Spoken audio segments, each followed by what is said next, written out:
प्रिय विद्यार्थियों, विगत व्याख्यान में हम चर्चा कर रहे थे कि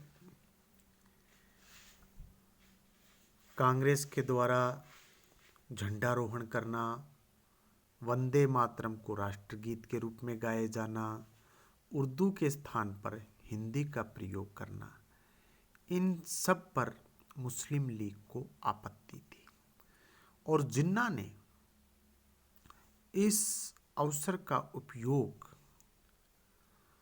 जो सामान्य मुसलमान हैं उनको उकसाने में किया, उनकी धार्मिक भावनाएं भड़काने में इस अवसर का जिन्ना ने उपयोग किया और उसका परिणाम यह हुआ कि जिन्ना और मुस्लिम लीग की लोकप्रियता बढ़ने लगी।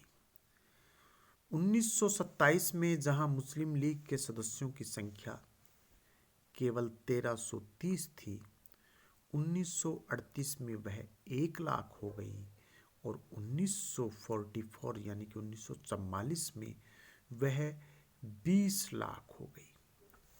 वहीं कांग्रेस, जिसमें नेहरू जैसे नेता हैं, वो मुस्लिम लीग को एक सांप्रदायिक संगठन मानते हैं। विद्यार्थियों, उधर दुनिया में जो घटनाक्रम उस समय चल रहा था, सितंबर 1939 में द्वितीय विश्व युद्ध प्रारंभ हो गया और इंग्लैंड ने भारत को भी युद्ध का भागीदार बना दिया।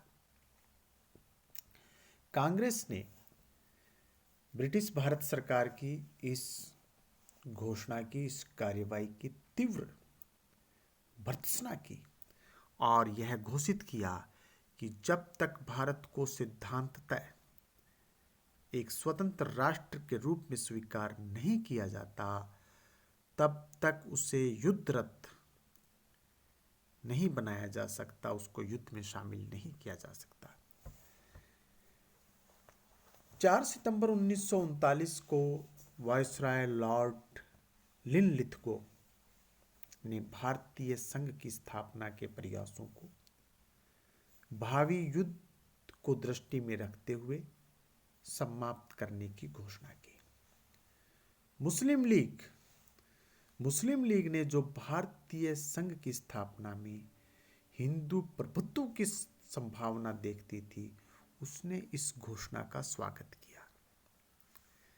यह मुस्लिम लीग का एक राजनीतिक पैंतरा था, क्योंकि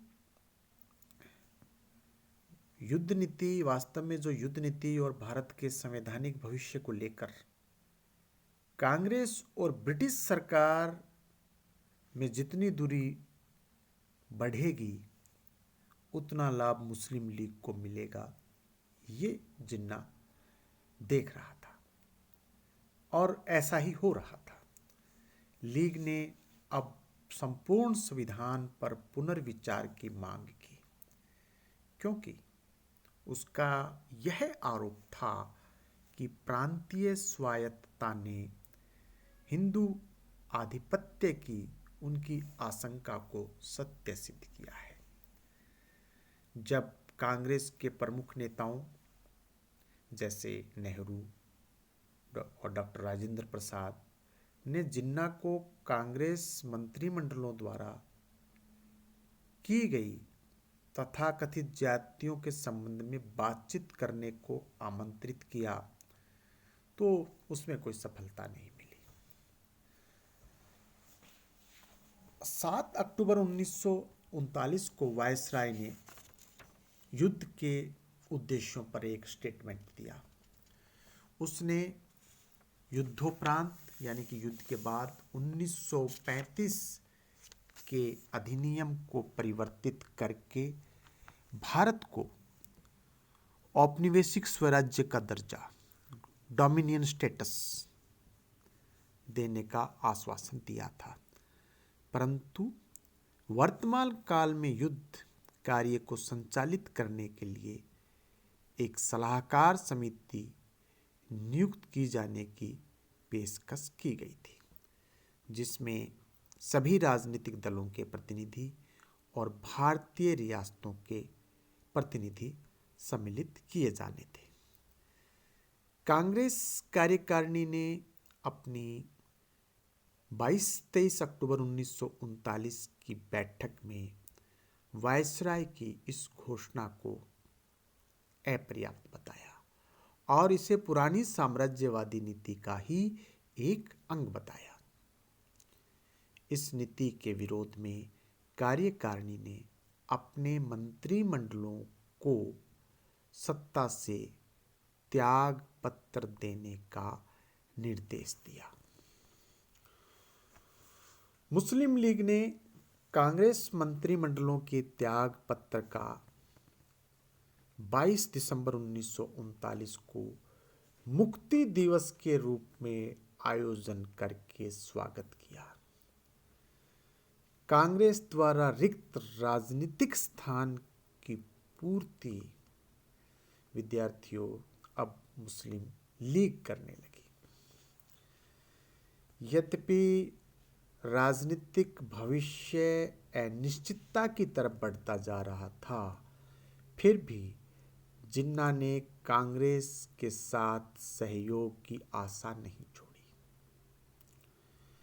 नवंबर 1939 में वायसराय ने जिन्ना, महात्मा गांधी, राजेंद्र प्रसाद से आपस में बातचीत करके केंद्रीय और प्रांतीय प्रशासन में सहयोग देने के संबंध में प्रस्ताव मांगा। जिन्ना ने सहयोग की दिशा में पहल करने के लिए हर प्रांत में संयुक्त मंत्रिमंडल की स्थापना का प्रस्ताव रखा, जिसमें मुस्लिम मंत्रियों को अपनी विधानसभा के मुस्लिम सदस्यों का विश्वास प्राप्त हो। परंतु कांग्रेस को संयुक्त मंत्रिमंडल का प्रस्ताव अमान्य था। वास्तविकता यह थी कि कांग्रेस सांप्रदायिक समस्या को ब्रिटिश शासन द्वारा उत्पन्न की गई समस्या मानती थी और वह इस बात को समझ चुकी थी और उसको संविधान में दिए गए आश्वासनों से हल करना चाहती थी। जनवरी 1940 में की गई कांग्रेस और लीग में सहयोग की एक और पेशकश असफल सिद्ध हुई।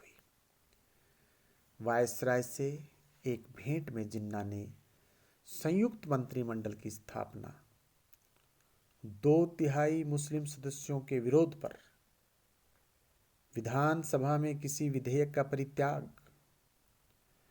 कांग्रेस झंडों का सार्वजनिक भवनों पर न फहराया जाना और वंदे मातरम को राष्ट्रीय गीत के रूप में मान्यता न देने के आश्वासन पर मुस्लिम लीग और कांग्रेस के बीच सहयोग की आशा प्रकट की। उसने वायसराय को कहा कि यदि कांग्रेस हमारी ये शर्तें मान लेती है तो हम तैयार हैं। परंतु इस बार वायसराय ने जिन्ना के प्रस्ताव में कोई रुचि नहीं दिखाई। ऐसे किसी प्रस्ताव को प्रोत्साहन देने के पक्ष में वायसराय नहीं था, जिसका परिणाम कांग्रेस और लीग की दूरी घटाना होता, क्योंकि वायसराय तो चाहता था कि कांग्रेस और लीग में गैप बना रहे। वो इन दोनों का कोऑर्डिनेशन नहीं चाहता था। ये अंग्रेजों की नीति थी। इसके विपरीत वह निश्चित मानते हुए कि 1935 का संघीय संविधान सदैव के लिए मृत हो गया है, लॉर्ड लिनलिथगो ने जिन्ना से एक वैकल्पिक मसौदा, इसके ऑप्शन में कोई और ड्राफ्ट तैयार करने को कहा। कांग्रेस लीग के सहमति का अभाव और सरकार की कांग्रेस के प्रति शत्रुता की नीति ने उन अनुकूल परिस्थितियों को जन्म दिया जिनमें इस काल में सांप्रदायिकता के आधार पर भारत विभाजन के कई प्रस्ताव सार्वजनिक बहस के विषय बन गए। मोहम्मद इकबाल और चौधरी रहमत अली, कैम्ब्रिज यूनिवर्सिटी की योजनाएं पहले हम चर्चा कर चुके हैं। दो और महत्वपूर्ण योजनाएं 1939-40 में आई। पहले के प्रस्ताव के रचिता सर मोहम्मद शाह, एक पंजाबी के उपनाम से उन्होंने अपनी योजना का शीर्षक एक दिया, confederacy of India. Confederacy of India में सारे भारत को क्षेत्रीय आधार पर 5 भागों में विभाजित करने की बात की गई। कौन कौन से? उत्तर पश्चिम में सिंध, राजपूताना में जहां राजस्थान, दक्षिण में दक्षिण राज्यों का क्षेत्र, बंगाल में मुस्लिम बहुल क्षेत्र जिसमें आसाम भी सम्मिलित था। एक पंजाबी की योजना में न तो विभाजन को आवश्यक माना गया और न ही जनसंख्या हस्तांतरण को। ये क्षेत्रीय आधार पर कन्फेडरेसी ऑफ इंडिया में बात कही गई। इसी प्रकार के विचारों से प्रेरित सिकंदर हयात खां का उसका भी अपना एक योजना था, outlines of A scheme of the Indian federation. Outline of A scheme of Indian federation. इस प्रस्ताव के अंतर्गत भारत को 7 भौगोलिक क्षेत्रों में भारतीय रियासतों और ब्रिटिश प्रांतों की सीमाओं को बिना खंडित किए विभाजित किया गया। प्रत्येक भौगोलिक क्षेत्र को अधिकतम स्वायत्तता प्रदान की गई थी और केंद्रीय सरकार को बहुत सीमित अधिकार दिए गए थे। ये 7 क्षेत्र जो बताए सर सिकंदर ने, आसाम और बंगाल, हिंदुओं के एरियाज को छोड़ करके। दूसरा बताया बिहार और उड़ीसा। तीसरा यूपी और यूपी की देशी रियासतें। चौथा मद्रास, त्रावणकोर, कुर्ग और मद्रास प्रेसिडेंसी की भारतीय रियासतें। पांचवा बंबई, हैदराबाद और पश्चिमी क्षेत्र की भारतीय रियासतें। छठा राजपूताना के देशी राज्य बीकानेर और जैसलमेर को छोड़कर ग्वालियर, मध्य भारत, बिहार, उड़ीसा की भारतीय रियासतें। सातवां पंजाब, सिंध, पश्चिमी उत्तर भारत, बीकानेर और जैसलमेर। ये एक इन्होंने अपना मत दे डाला। लॉर्ड लिनलिथगो कांग्रेस द्वारा संविधान सभा की मांग के विकल्प के रूप में मुस्लिम लीग के नेताओं को पृथकतावादी प्रस्तावों को रखने के लिए प्रेरित कर रहा था। अंग्रेज शुरू से भारत के 2 जो बड़े समुदाय, उनको विभाजन, उनके बीच में फूट डालने का कार्य करते आ रहे थे और उसमें वो सफल होते जा रहे थे।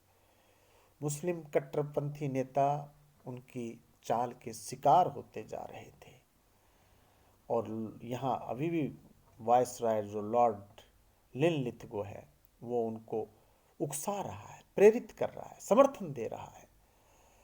6 फरवरी 1940 को जिन्ना के साथ एक मुलाकात में लिनलिथगो ने अब तक की लीग की नीति को नकारात्मक नीति की संज्ञा दी और कुछ व्यवहारिक योजना प्रस्तुत करने को कहा ताकि इंग्लैंड और अमेरिका में लीग की नीति स्पष्ट हो जाए। लॉर्ड लिनलिथगो चाहता है कि जो बात जिन्ना के मन में है उसको वो अच्छे ढंग से रखे, उकसा रहा है उसको। लॉर्ड, इसका फायदा ये होगा कि दुनिया को यह समझा सकेगा इंग्लैंड कि वहाँ मुसलमानों के लिए वो देश जो है सुरक्षित नहीं है, इसलिए इस देश का विभाजन अनिवार्य है। कुछ ऐसा अंग्रेज सोच रहे थे। जिन्ना ने 25 फरवरी 1940 की लीग की काउंसिल की बैठक में घोषणा की कि मुसलमान अंग्रेजों और कांग्रेस किसी के शासन के अधीन नहीं रहना चाहते और वे स्वतंत्र रहना चाहते हैं। 22 मार्च 1940 विद्यार्थियों, स्क्रीन पे मार्च जो है गलती से मार्च के ऊपर रे न आके चैपे के बिंदु आ गया, तो आप इसे मार्च पढ़ें। 22 मार्च 1940 को लीग का वार्षिक अधिवेशन हुआ लाहौर में। उसमें जिन्ना ने कहा कि प्रांतीय स्वायत्तता ने यह सिद्ध कर दिया है कि भविष्य में भी मुसलमानों को हिंदू बहुमत के अधीन शासित होना पड़ेगा। उन्होंने यह भी घोषणा की कि किसी भी दृष्टिकोण से मुसलमान अल्पसंख्यक नहीं है, अपितु वे स्वयं में एक राष्ट्र हैं और राष्ट्र के लिए एक भौगोलिक क्षेत्र, राज्य और स्वदेश आवश्यक है। इसी अधिवेशन में पाकिस्तान प्रस्ताव पारित किया गया, एक नए देश की मांग की गई 22 मार्च 1940 लाहौर के अधिवेशन में, जिसका मुख्य आधार यह था कि भारत के लिए कोई संविधान मुसलमानों को उस समय तक स्वीकार्य नहीं होगा जिसमें भारत के पूर्व और पश्चिम बहुल क्षेत्रों को एक स्वतंत्र और सार्वभौम राज्य के रूप में स्वीकार न किया गया हो। इन मुस्लिम बहुल क्षेत्रों में अल्पसंख्यकों के हितों की सुरक्षा के लिए प्रभावशाली संवैधानिक सेफगार्ड की व्यवस्था का आश्वासन दिया गया था, जिनसे उनके धार्मिक, सांस्कृतिक, आर्थिक, राजनीतिक एवं प्रशासनिक अधिकार सुरक्षित रहे। इस प्रकार की व्यवस्था की पाकिस्तान के अतिरिक्त अन्य क्षेत्रों में मुस्लिम अल्पमत के लिए मांग की गई थी। से इस अगले व्याख्यान में आपका बहुत बहुत धन्यवाद।